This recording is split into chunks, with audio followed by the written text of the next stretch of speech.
I'd like for us to consider a question together. How do we solve climate change? It's a question you've certainly heard before, but it's an important one. There are lots of available solutions. We can transition from dirty energy sources like diesel and other fossil fuels to green energy sources like solar, wind, and nuclear energy. All we have to do is convince everyone to adopt these solutions. When I started studying climate change, I thought this was the solution, until I started learning why people weren't adopting green energy. My journey started in Iqaluit. Iqaluit is Canada's largest remote community.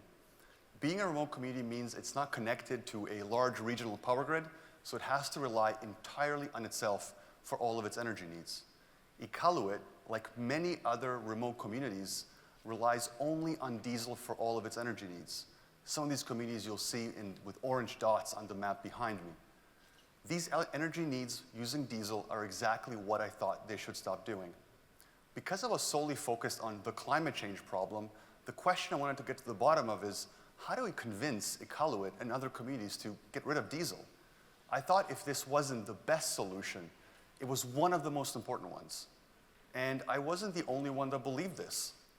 The federal government has a goal of eliminating diesel in all these communities by 2030. And many experts agree with this. But the closer I looked, the more unrealistic their goal appeared. Renewables were failing in Iqaluit. For over 2 years, these solar panels have been installed on the roof of Nunavut Arctic College in Iqaluit, yet they have not produced a single watt of usable electricity because they weren't plugged in by the local utility. The reason? The energy they produced was too unreliable and too expensive. When a CBC journalist asked the vice president of that utility about these solar panels, that vice president said the challenges here in the north are significantly more complicated than they are in the south. Like in Iqaluit, renewable energy plans are failing across Canada. But the issue isn't isolated to Canada alone. 60% of sub-Saharan renewable energy projects fail within just the first 6 months. And everywhere I looked, the reasons seemed to be the same. People were not adopting these solutions. So what I learned in Iqaluit is that if we're serious about solving the climate change problem, we might have to rethink it. In fact, we might have to rephrase it and look at a problem that everyone everywhere cares about. I believe this is the effort problem. So what is the effort problem? Well, the effort problem is any barrier that's either physically or mentally really demanding, standing between you and your goal. The effort problem can be pretty simple. It can be something like the few days of studying before a tough exam, or the dishes that need to get annoyingly washed before you can have your next meal. But the bigger the effort problem, the bigger the challenges of adoption. In fact, effort problems can get so big, they completely change the way you think, decisions you make, what you will and what you will not do. So for illustrative purposes, I want us to imagine a hypothetical effort problem. Imagine that starting now, I disconnected you from the power grid. Okay, if you wanted to use any electricity in your home, you had to work for that electricity. And the way you're going to do that is we're going to put an imaginary bicycle into your living room. You want electricity, you got to get on that bike and you got to pedal. So you want to switch on the lights, you got to get on the bike and you got to pedal. You want to charge your phone, get on the bike and you got to pedal. If you live in the average North American home, it would take you 330 hours of continuous pedaling to cover your energy needs for a single day. If your full-time job was just pedaling, that's 8 hours a day, you're not taking lunch breaks, no weekend breaks, you'd have to pedal for 40 days nonstop to cover those energy needs. This is a big effort problem. It's so big, you could no longer live in the same way you do. You'd have to change something. You'd have to give up a lot of things. What would you give up first? Would it be the movie nights? Okay, no more Netflix. Would it be warm showers? All right, only cold showers from now on. Those two things together would be nowhere near enough. The list of things you'd have to give up will get real long, really, really fast. Or we plug you back into the power grid, and for $3.40, you have to give nothing up. You see, we've solved the effort problem of having to use physical force for our energy needs. And because we've solved it, we have all this extra time and all this extra effort for the things that we really enjoy, that make us human. Things like the extra effort to play with your kids, or the extra time you can use on hobbies or with friends. You might even want to pedal for fun, or listen to a TEDx talk. Yet for hundreds of millions of people, there is no distant power plant to rely on. They have lots of effort problems still to solve. They rely on physical effort for mundane activities like the hand washing of clothes and the carrying of water over long distances just so they have something to drink. It's effort problems that don't just determine how they can spend their time, but the solutions they're willing to live with. So I'd like for us to turn to an effort problem that's been solved and how that solution, because it solves an effort problem, has been very widely adopted. And the effort problem I want to focus on is the manual or the hand washing of clothes. The hand washing of clothes, I think, is an important effort problem because it's still faced by hundreds of millions of women around the world. It's physically really hard, and when done over long periods of time, can lead to chronic injury. And this will, of course, reduce your quality of life. Now, the hand washing of clothes in a squatting posture like this will use about 77 calories worth of effort for the 30 minutes you need to wash 1 kilogram of clothing. Now, the hand washing of clothes is not environmentally sustainable. It produces a lot of indirect CO2 emissions because our bodies are very bad at converting food into usable energy. You need to consume 5 times as much energy as you use for any one activity.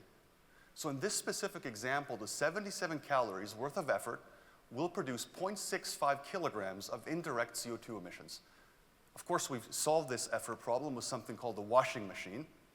And a single cycle of this washing machine uses 600 watt-hours of electricity.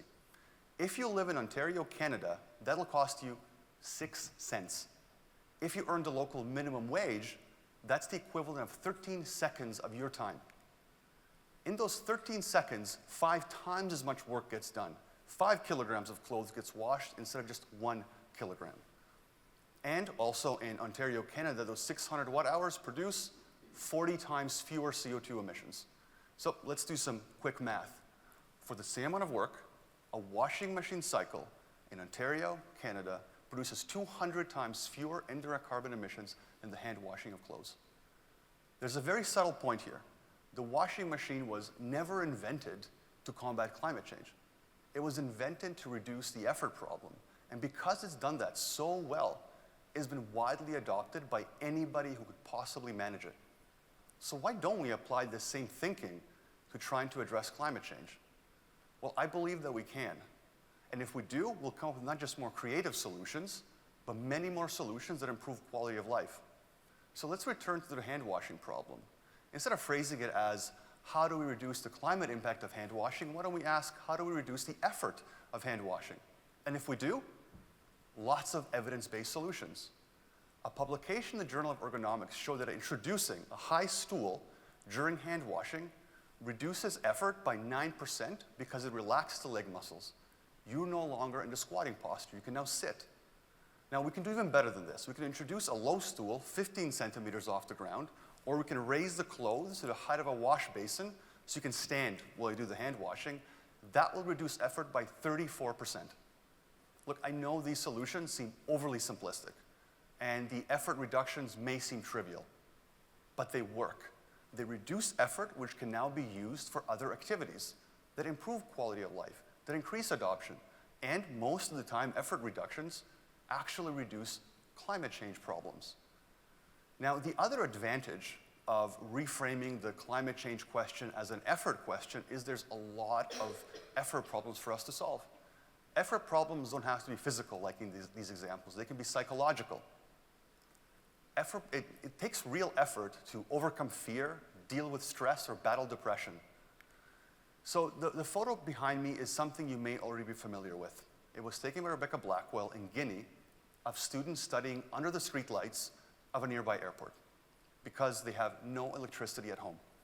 Now, studying near an airport with the noise of airplanes landing and distraction of cars driving by is a real effort problem, but one these students are willing to put up with in order to learn. They're adopting solutions like off-grid solar, not because they solve climate change, but because they solve an important effort problem. If climate change solutions also solve effort problems, you can expect them to be adopted more widely. Now, with that framing in mind, let's return to what that vice president of the Iqaluit utility told the CBC reporter. Remember, he said, the challenges here in the north are significantly more complicated than they are in the south. I don't believe he was making a claim about the value of solar panels. He was making a claim about the effort problems faced by the north and how they're different than the effort problems faced by the south. We can discover what these effort problems are if we just look closely enough at how people live and don't come with preconceived solutions already in mind. So taking a second closer look at Iqaluit, I'd like for you to consider this building here. This is the elementary school building in Iqaluit. What is one thing that stands out to you about this building? What don't you see in the building? Windows. The architects deliberately chose to replace windows with walls because walls are more thermodynamically efficient. Walls are better at keeping the heat in than are the windows. But if we keep looking, we can keep finding other effort problems to solve. Once a year, a ship filled with diesel fuel docks off the coast of Iqaluit. Fuel lines are then attached to the ship, dragged hundreds of meters across the sea, and then hundreds of meters across land again, and plugged into empty diesel storage tanks. Fuel is then pumped from ship to storage tank until it's full. So for the 8 months that Iqaluit is isolated from the rest of the world by water and by road, it has enough energy for the winters. Iqaluit's effort problems include the harsh weather. They include the storage of this, the safe storage of this fuel over the 8 months during which access is limited to the outside world. They include the high cost of supplies when the town is isolated from the rest of the world. If we're serious about solving climate change, we should consider reframing the question, how do we solve climate change, to how do we reduce muscle effort, mental effort, and time under effort in an environmentally sustainable way?